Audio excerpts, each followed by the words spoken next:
What's up, guys, and welcome back to the Little Scale Cars YouTube channel. Today in the review box we have the Formula E Gen 3 race car from Hot Wheels mainline.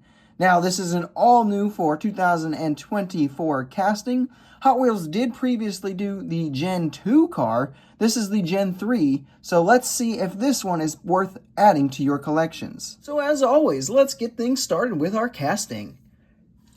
Taking a quick look at our proportions, we can see that for the most part, everything is good. We do look like a Formula E Gen 3 racer there. Go ahead and pop the real life car up in the top right corner so you can kind of compare a little bit there. And what we can see here now is that our body here is mostly metal. Almost everything you see from this point of view is going to be die-cast metal. Our plastic parts are going to be the kind of suspension bits here. This like floor section basically.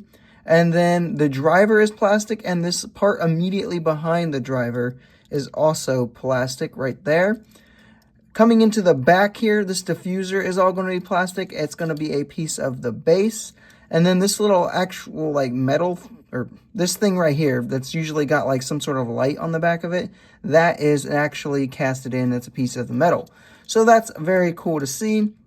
As far as our proportions, or not proportions, our body lines and everything go, the little shark fin back here, casted in, looking good. The halo is metal. Everything looks good. And really, as far as what you could want to see, it's there. Like, the wing is there. Front wing up here, looking good. I will say that this is probably, if there's anything inaccurate, it's probably this front wing.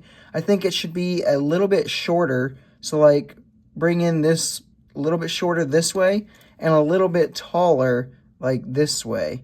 But that is kind of nitpicking, just personally.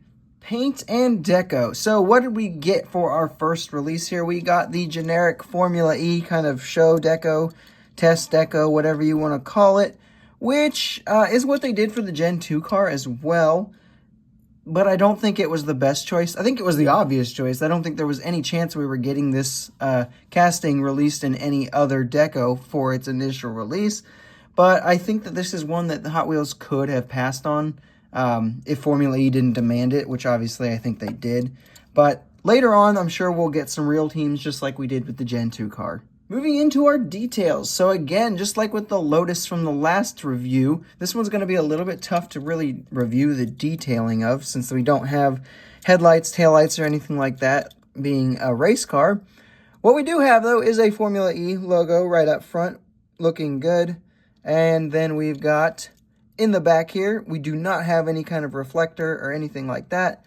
And then we do have a driver. Again, mentioned that he is a piece of basically what I would assume is the interior. He could also be a piece of the base that's poking through. I'm not sure because I have not taken this one apart to really analyze it just yet. Our wheels, I think that these are a good choice. They are some sort of 10-spoke. They look good. They fit the casting. But as far as other details, there's really not a whole lot else to say with this release, being an open-wheel race car. Moving into our roll test, it should be no surprise that this one rolls, and it rolls extremely well. Of course it does. It's a mainline. I put this one on the scale, and it comes out to be 31.54 grams, so it does have some decent weight to it, but it is still about average for a mainline in terms of weight. Pros and cons, getting started with our pros. The first big one being that as of right now, this is the only 1/64th scale Generation 3 Formula E car. Last time around with the Gen 2 cars, a couple different brands did it. As of this point, though, this is the only one for the Gen 3 car. That being said, it is also well done casting-wise. It was well executed, and I think that they did a pretty good job with the casting. Coming into our cons, though, there is definitely one that we need to talk about for sure, and it's the livery. This livery is not bad, really, but it does not spark a whole lot of excitement. I think they should definitely move on to some real liveries that really run in Formula E right now, and they should get on that pretty quickly, because this casting already doesn't have a lot of hype behind it, and I think it would really benefit from some real-life liveries, because the casting is pretty good. For some quick size comparisons, here we have it with the Formula E Gen 2 cars. The first one over here on the left being from Majorette, and the one on the right there being from Hot Wheels.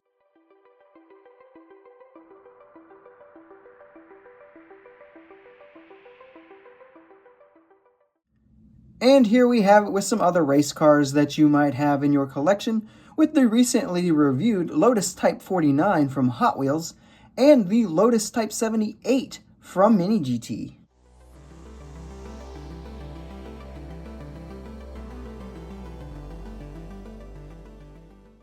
So with all of that out of the way, let's find our overall score.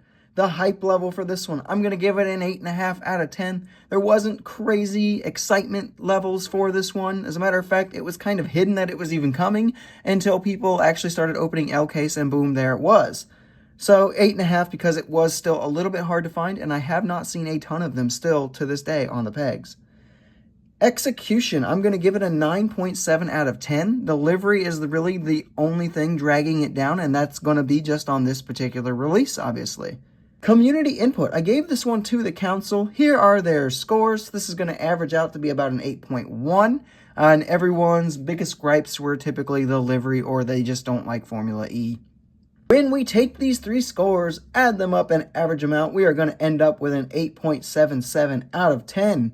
Which I feel like is a really good score for a really good casting. I know Formula E is not for everyone, but the cars do look cool and they definitely are unique. You look at one of these and you know it's a Formula E car. They don't look like any other cars from any other series, which I think is an absolute perfect thing for Hot Wheels to replicate in the 1/64 scale space, especially at a toy price.